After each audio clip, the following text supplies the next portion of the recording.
ನಾನು ಇವತ್ತು special task force ಇದೆ. ಫೈರ್ ಅಂಡ್ ಎಮರ್ಜೆನ್ಸಿಯಲ್ಲಿ ನಾವು 2336 ಜೀವಗಳನ್ನ ನನ್ನ ಸರ್ಕಾರ ಕಾಪಾಡಿದೆ. ಅದಕ್ಕೆ 1452 ಕೋಟಿ ನಾವು ಖರ್ಚು ಮಾಡಿದ್ದೀವಿ. ಅದೇ ಥರ ಸಭಾಧ್ಯಕ್ಷರೇ, ಹೇಳ್ತಾ ಹೋದರೆ ನನ್ನ ಸರ್ಕಾರದ ಸಾಧನೆಯನ್ನು ಪದಗಳಲ್ಲಿ ವಿವರಿಸೋದು ಕಷ್ಟ. ನಾನು ಮಾತಾಡಬೇಡಪ್ಪ. ನನ್ನ ಮುಖ್ಯಮಂತ್ರಿಗಳನ್ನ ಕಂಟಿನ್ಯೂ. ಈಗ ನೀವು ಯಾಕೆ ಮುಂದುವರಿಸಿ. ನೀವು ಸಿದ್ದರಾಮಯ್ಯ ಫುಲ್ ಖುಷಿ. ಈಗ ಇದು ಸಭಾಧ್ಯಕ್ಷರೇ, ಬಹಳಷ್ಟು ವಿಚಾರಗಳನ್ನ ಕೆಲವು ವಿಚಾರಗಳನ್ನ ಯಾಕೆಂದ್ರೆ ಮೊದಲನೇ ಬಾರಿ ನನಗೆ ಅವಕಾಶ ಸಿಕ್ಕಿದೆ. ನನಗೆ ಮಾತಾಡಿ ಅಂತ ತಾವು ನನ್ನ ಮುಖ್ಯಮಂತ್ರಿಗಳು, ವಿರೋಧ ಪಕ್ಷದ ನಾಯಕರು ನನಗೆ ನೀನು ಮಾತಾಡಪ್ಪ ಅಂತ ಹೇಳಿದ್ದಾರೆ. ದಯವಿಟ್ಟು ಇನ್ನೊಂದು ಅರ್ಧ ಗಂಟೆ ನೀನು ಮಾತಾಡಪ್ಪ ಅಂತ ಇಲ್ಲ. ಅಶೋಕಣ್ಣ ಅವ್ರು ನನಗೆ ಆಗ್ಲೇ ಮೊಗಸಾಲೆಯಲ್ಲಿ ಸಿಕ್ಕಿದಾಗ ನೀನು 2 ಅವರ್ ಮಾತಾಡು ಅಂತ ಹೇಳಿದ್ದಾರೆ. ದಯವಿಟ್ಟು ಇಲ್ಲ ಅಂತ ಹೇಳ್ಬಿಡ್ಲಿ ಸಭಾಧ್ಯಕ್ಷರೇ. ಓಕೆ, ನನಗೆ ಅವ್ರ ಮೇಲೆ ವೈಯಕ್ತಿಕವಾಗಿ ಬಹಳ ಗೌರವ ಇದೆ. ಸೊ ಅವ್ರ ನಿರೀಕ್ಷೆಯನ್ನು ನಾನು ಯಾವತ್ತೂ ಹುಸಿ ಮಾಡಲ್ಲ ಅನ್ನೋ ಭರವಸೆ ನನಗಿದೆ. ಮತ್ತೆ ಸರ್ ಸಭಾಧ್ಯಕ್ಷರೇ, ಸೊ ಇಲ್ಲ ಆಯ್ತು, ನನಗೊಂದೊಳ್ಳೆ ಅವಕಾಶ ಸಿಕ್ಕಿದೆ. ನನ್ನ ಮುಖ್ಯಮಂತ್ರಿಗಳು ತಾವು ನನಗೊಂದೊಳ್ಳೆ ಅವಕಾಶ ಕೊಟ್ಟಿದ್ದೀರಾ. ನನಗೊಂದು ಮಾತು ನೆನಪು ಬರುತ್ತೆ ಸಭಾಧ್ಯಕ್ಷರೇ, ಡಾಕ್ಟರ್ ಆಗಲು ಕೋರ್ಸ್ಗಳುಂಟಯ್ಯ, ಇಂಜಿನಿಯರ್ಗಳಾಗಲು ಕೋರ್ಸ್ಗಳುಂಟಯ್ಯ, ಟೀಚರ್ಗಳಾಗಲು ಕೋರ್ಸ್ಗಳುಂಟಯ್ಯ, ಬುದ್ಧ ಬಸವ ಸಿದ್ದರಾಮಯ್ಯ DK ಶಿವಕುಮಾರ್ ಆಗಲು ಯಾವ ಕೋರ್ಸ್ಗಳುಂಟಯ್ಯ, ನಿಮ್ಮೊಳಗಿರೋ ಫೋರ್ಸ್ ಬೇಕಯ್ಯ ಅಂತ ಹೇಳ್ತಾ ಈ ಅವಕಾಶಕ್ಕೆ ನಮ್ಮ ಸರ್ಕಾರಕ್ಕೆ, ತಮಗೆ ಮುಖ್ಯಮಂತ್ರಿಗಳಿಗೆ, ವಿರೋಧ ಪಕ್ಷದ ನಾಯಕರಿಗೂ ಧನ್ಯವಾದ ಹೇಳ್ತೀನಿ ಸಭಾಧ್ಯಕ್ಷ.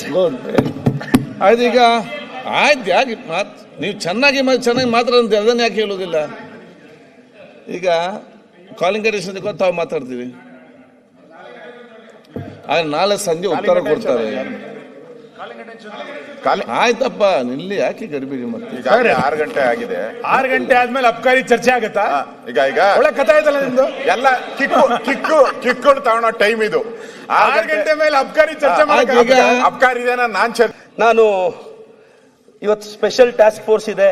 ಫೈರ್ ಅಂಡ್ ಎಮರ್ಜೆನ್ಸಿಯಲ್ಲಿ ನಾವು 2336 ಜೀವಗಳನ್ನ ನನ್ನ ಸರ್ಕಾರ ಕಾಪಾಡಿದೆ. ಅದಕ್ಕೆ 1452 ಕೋಟಿ ನಾವು ಖರ್ಚು ಮಾಡಿದ್ದೀವಿ. ಅದೇ ಥರ ಸಭಾಧ್ಯಕ್ಷರೇ, ಹೇಳ್ತಾ ಹೋದರೆ ನನ್ನ ಸರ್ಕಾರದ ಸಾಧನೆಯನ್ನು ಪದಗಳಲ್ಲಿ ವಿವರಿಸೋದು ಕಷ್ಟ.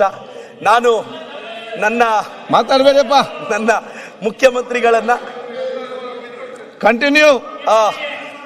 ಈಗ ನೀವು ಯಾಕೆ ಮುಂದುವರಿಸಿ. ನೀವು ಸಿದ್ದರಾಮಯ್ಯ ಫುಲ್ ಖುಷಿ. ಈಗ ಇದು ಸಭಾಧ್ಯಕ್ಷರೇ, ಬಹಳಷ್ಟು ವಿಚಾರಗಳನ್ನ ಕೆಲವು ವಿಚಾರಗಳನ್ನ ಯಾಕೆಂದ್ರೆ ಮೊದಲನೇ ಬಾರಿ ನನಗೆ ಅವಕಾಶ ಸಿಕ್ಕಿದೆ. ನನಗೆ ಮಾತಾಡಿ ಅಂತ ತಾವು ನನ್ನ ಮುಖ್ಯಮಂತ್ರಿಗಳು, ವಿರೋಧ ಪಕ್ಷದ ನಾಯಕರು ನನಗೆ ನೀನು ಮಾತಾಡಪ್ಪ ಅಂತ ಹೇಳಿದ್ದಾರೆ. ದಯವಿಟ್ಟು ಇನ್ನೊಂದು ಅರ್ಧ ಗಂಟೆ ನೀನು ಮಾತಾಡಪ್ಪ ಅಂತ ಇಲ್ಲ. ಅಶೋಕಣ್ಣ ಅವ್ರು ನನಗೆ ಆಗ್ಲೇ ಮೊಗಸಾಲೆಯಲ್ಲಿ ಸಿಕ್ಕಿದಾಗ ನೀನು 2 ಅವರ್ ಮಾತಾಡು ಅಂತ ಹೇಳಿದ್ದಾರೆ. ದಯವಿಟ್ಟು ಇಲ್ಲ ಅಂತ ಹೇಳ್ಬಿಡ್ಲಿ ಸಭಾಧ್ಯಕ್ಷರೇ.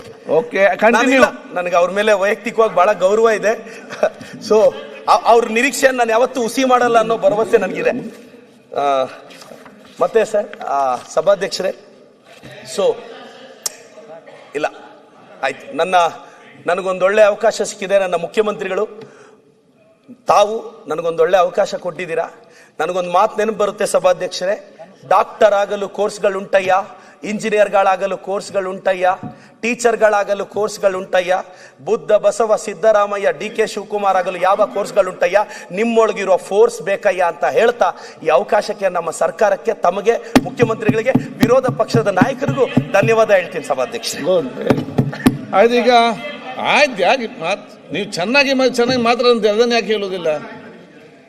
ಈಗ ಕಾಲಿಂಗ್ ಕಂಡೀಷನ್ ತಾವು ಮಾತಾಡ್ತೀವಿ, ಆದ್ರೆ ನಾಳೆ ಸಂಜೆ ಉತ್ತರ ಕೊಡ್ತಾರೆ. ಆಯ್ತಪ್ಪ, ನಿಲ್ಲಿ ಯಾಕೆ ಗಡಿಬಿಡಿ ಮತ್ತೆ? 6 ಗಂಟೆ ಆಗಿದೆ. 6 ಗಂಟೆ ಆದ್ಮೇಲೆ ಅಬ್ಕಾರಿ ಚರ್ಚೆ ಆಗತ್ತಾ? ಈಗ ಒಳ್ಳೆ ಕಥೆ ಆಯ್ತಲ್ಲ ನಿಮ್ದು. ಎಲ್ಲ ಕಿಕ್ಕೊಂಡು ತಗೊಳ್ಳೋ ಟೈಮ್ ಇದು. 6 ಗಂಟೆ ಮೇಲೆ ಅಬ್ಕಾರಿ ಚರ್ಚೆ ಮಾಡಕ್ಕೆ ಅಬ್ಕಾರಿ ಇದೆನಾ? ನಿರ್ಭೀತ, ನಿಷ್ಪಕ್ಷಪಾತ, ವಿಶ್ವಾಸಾರ್ಹ ಸುದ್ದಿಗಳಿಗೆ ಮತ್ತೊಂದು ಹೆಸರಾಗಿರುವ ನ್ಯೂಸ್ 18 ಕನ್ನಡ ಈಗ ಆಪ್ನಲ್ಲೂ ಲಭ್ಯವಿದೆ. ದಯವಿಟ್ಟು ಇಲ್ಲಿರುವ QR ಕೋಡ್ ಸ್ಕ್ಯಾನ್ ಮಾಡಿಕೊಂಡು ಆಪ್ ಡೌನ್ಲೋಡ್ ಮಾಡೋದಕ್ಕೆ ಮರಿಬೇಡಿ. ನಿಮ್ಮ ಬೆಂಬಲ ಹೀಗೆ ಸದಾ ನಮ್ಮೊಂದಿಗಿರಲಿ. ಧನ್ಯವಾದ.